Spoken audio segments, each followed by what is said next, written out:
A black mechanic faced scornful looks when he arrived to repair a Billionaire's jet. The sun was hot over the Westlake International Airport. Big jets sat quietly on the runway, shining like silver birds. Rich people in suits walked in and out of the VIP terminal, carrying coffee and talking on phones. Then came a sound. An old, noisy pickup truck rolled through the gates. It looked like it didn't belong there. The driver parked it near a private jet, grabbed a red metal toolbox, and stepped out. His name was Marcus Jennings. He was a tall, strong black man, 38 years old. His hands were rough and covered in old scars. His jeans had holes, and his shirt looked like it had been washed 100 times. People stared. Some even laughed. "Is this a mechanic they called?" One man said, pointing. "That can't be him," said another. "He looks like he fixes cars on a roadside." Behind a big glass window, a group of men in clean suits watched Marcus. They didn't look happy. One of them, Richard Hastings, had gray hair and cold eyes. He shook his head and smiled in a mean way. "This is a joke," Richard said. "That man doesn't belong here." But Marcus didn't hear their rude words. And even if he did, he wouldn't care. He had heard those kinds of things before. All his life, people judged him by the color of his skin or his dirty clothes. But they didn't know the truth. Marcus wasn't just a mechanic. He was a brilliant engineer. He had fixed more jets than all those fancy men combined. He even helped design one of the safest jet systems in the world. But none of that mattered to them. They only saw a man with dirty hands. Marcus walked to the jet. It was a Gulfstream G650, a very expensive and powerful plane. It belonged to Alexandra Evans, the CEO of Evans Aerospace. She was one of the most powerful women in the country. Someone from the airport staff came running. "You have 1 hour to fix it," the man said rudely. "If not, we're calling someone else." Marcus nodded. He knelt beside the plane and opened the engine cover. Then a voice came from behind. It was calm but powerful. "Let him work," the voice said. "He has 1 hour. Impress me." Marcus turned. Standing not far from him was Alexandra Evans herself. She was tall, graceful, and wore a dark business suit. But her eyes were sharp. They didn't look down on Marcus like the others. Instead, they were curious. Marcus gave a small nod, then got to work. Inside the plane was a problem. A big one. The pressurization system was broken. That meant the plane couldn't keep air pressure in the sky. If it flew, it could crash. Everyone on board could die. Other workers before him had missed this danger. They thought the issue was small. But Marcus saw the truth right away. His hands moved fast. He opened wires, checked valves, and measured airflow. Sweat dripped down his face, but he didn't stop. The people behind the glass still watched, still whispered, still laughed. 30 minutes passed. Then Marcus stood up, wiped his hands, and closed the engine. "It's done," he said quietly. The plane was safe now. But Marcus didn't expect anyone to say, "Thank you." Most people never did. They just wanted the job done. Then they moved on. But this time was different. Alexandra walked toward him. "How long would your team have taken to find that problem?" she asked. "They wouldn't have," Marcus said. "The jet would have crashed." Alexandra's eyes changed. She looked surprised, but also impressed. "What's your full name?" she asked. "Marcus Jennings." She typed something on her tablet. Then her face froze. Slowly, she looked up at him again. "Wait," she said. "You're MJ?" Marcus blinked. "Yes." Alexandra's heart beat faster. She had heard that name before. MJ. It was written on the first design of the G7 pressurization system, a system that was now used in most of her company's jets. 5 years ago, MJ created the G7 system, Alexandra said slowly. But after that, he disappeared. No one ever knew who MJ really was. Now she knew it had been Marcus all along. But something was wrong. If he had made the system, why was he working as a field mechanic? Alexandra invited Marcus into her private office inside the terminal. It was cool and quiet. She gave him water and sat across from him. "Why are you not working in a lab or leading a team?" she asked. Marcus sighed. I used to work at Evans Aerospace, he said. I designed the G7 system. But before I could finish my final report, I was fired. They said I was incompetent, that I didn't follow instructions. Alexandra leaned forward. Who fired you? Richard Hastings. Marcus said. He was in charge back then. He didn't like me. One day he asked to see my work. I gave him everything. The next week I was out. Alexandra's hands clenched. She remembered something. Emails she had seen from years ago. Hastings had been praised for creating the G7, but she had always wondered where had the idea come from. Now she knew. Suddenly, the office door opened. It was Richard Hastings. He saw Marcus sitting there and frowned. What's going on here? He asked. Alexandra stood. Marcus is MJ. He created the G7, she said. Richard laughed nervously. That's not true. He just helped with some small parts. No, Alexandra said firmly. I checked the files.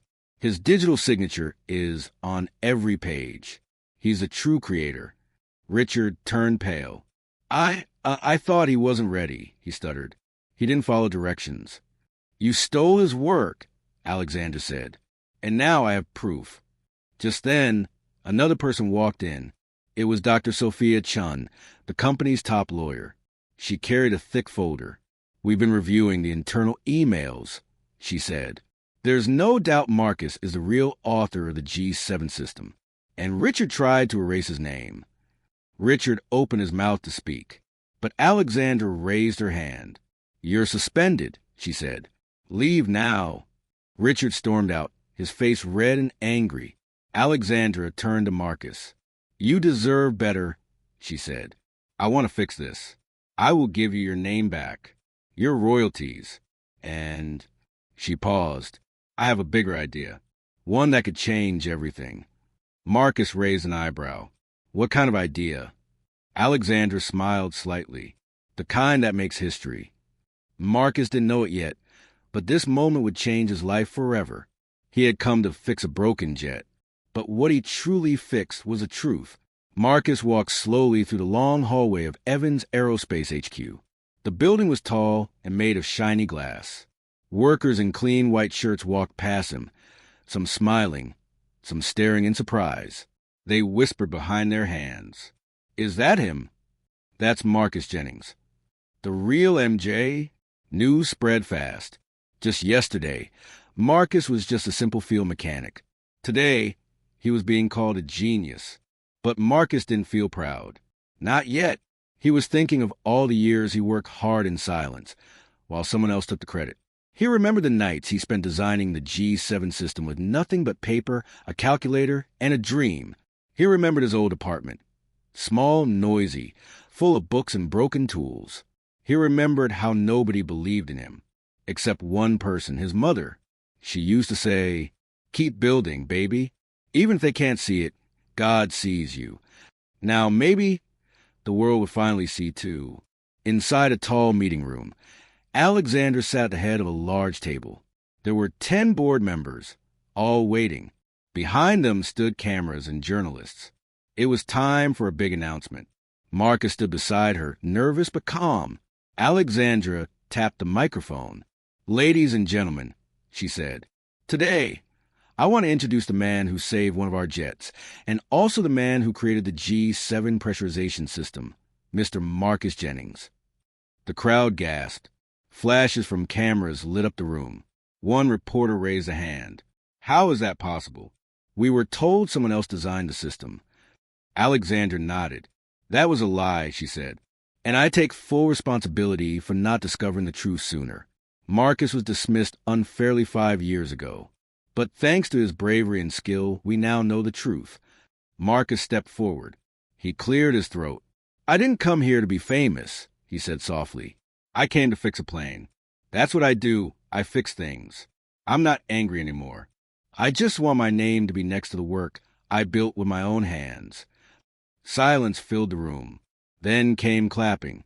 Soft at first, then louder. Then everyone stood. For the first time in his life, Marcus was being seen for who he truly was. That night, Marcus went back to his apartment. It was still small and dusty. Nothing had changed, except him. He sat on his old couch and looked at the ceiling. He remembered when he used to cry in that same spot. His phone buzzed. A text from Alexandra. Big meeting tomorrow. I have a proposal for you. Come early. Marcus smiled. The next morning, he arrived at Evans Aerospace again. This time, the security guards didn't stop him. They waved and smiled. One even said, "Glad to have you back, sir." "Sir?" Marcus chuckled. He stepped into Alexandra's office.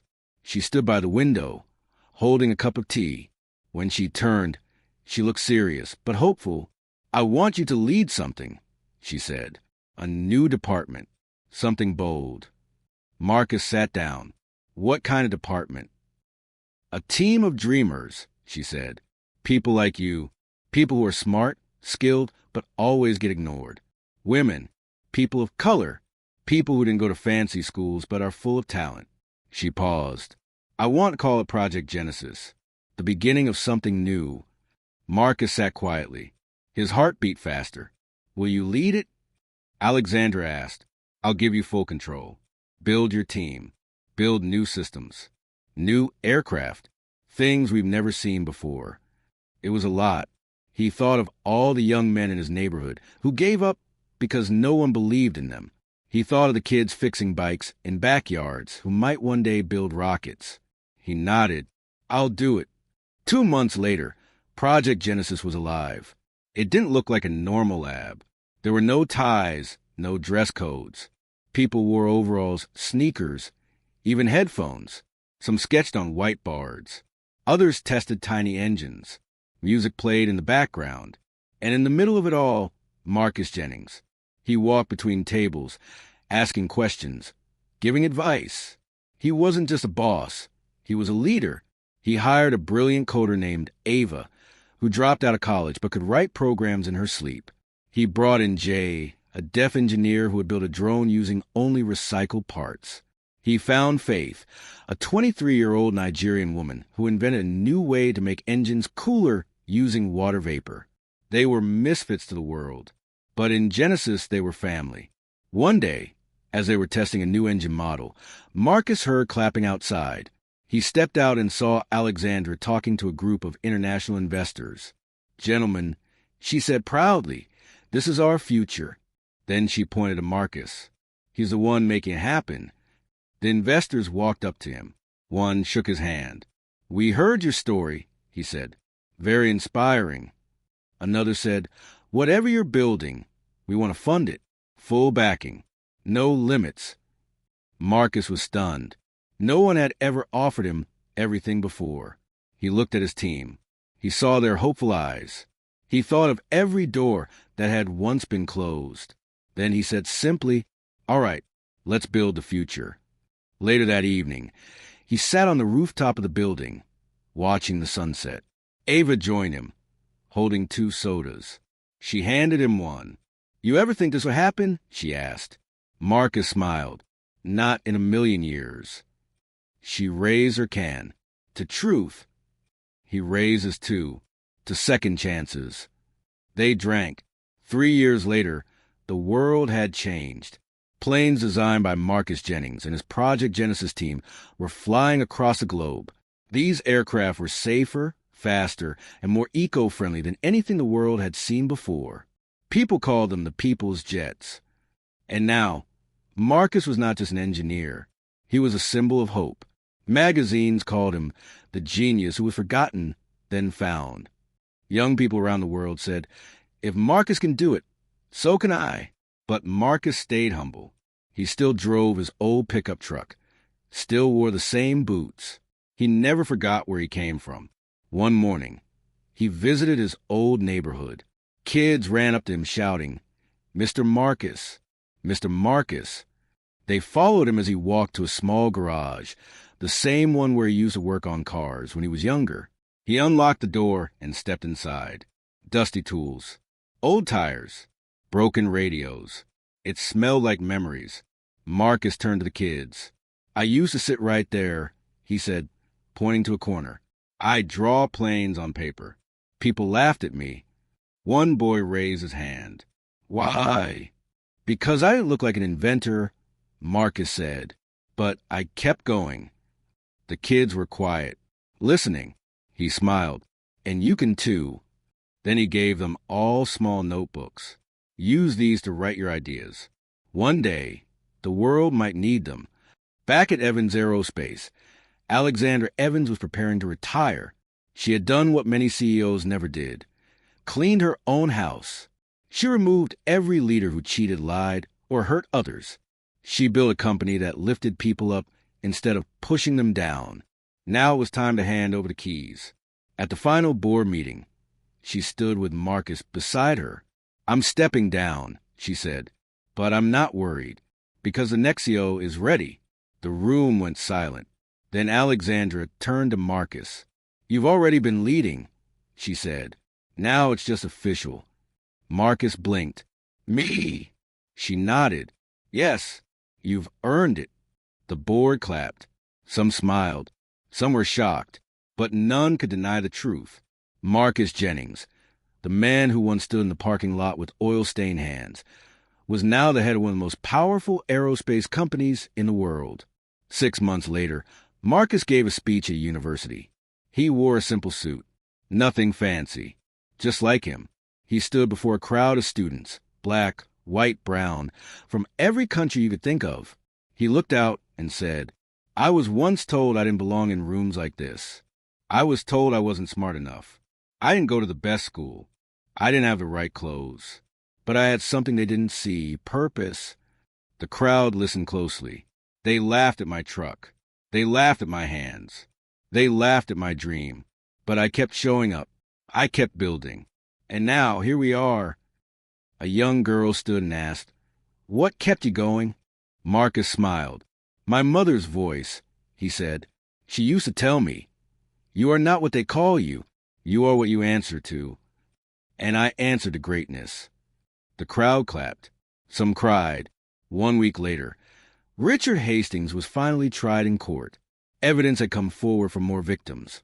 Engineers, coders, designers, whose ideas had been stolen by him and others like him. Marcus sat in the courtroom, not with anger, but with peace. Justice had arrived. Hastings was sentenced to several years in prison for fraud, theft, and discrimination. As he was led away in handcuffs, he glanced at Marcus. Marcus gave a small nod, not out of revenge, but as a message. You didn't break me. You made me stronger. That evening, Marcus visited his mother's grave. He placed flowers gently at her tombstone. I made it, Mama, he whispered. They finally saw me. He sat there in silence, the wind blowing softly. He remembered her voice again. Keep building, baby. Later that month, a brand new building opened in the city. It was called the Marcus Jennings Institute for Innovation, a huge place where kids and adults could learn science, design, and engineering for free. No one would be turned away because of their skin, money, or past. Inside the main hall was a statue of Marcus, not holding blueprints or awards, but reaching out his hand. A sign beneath it read, Greatness can wear overalls too. Years passed. Planes changed. Technology improved. But one thing stayed the same. Marcus's story was told again and again. A story of pain turned into purpose. A story of being overlooked, but never giving up. A story that told every little boy and girl, you matter, not because of where you come from, not because of what others say, but because of what's inside you. And for Marcus Jennings, that was enough.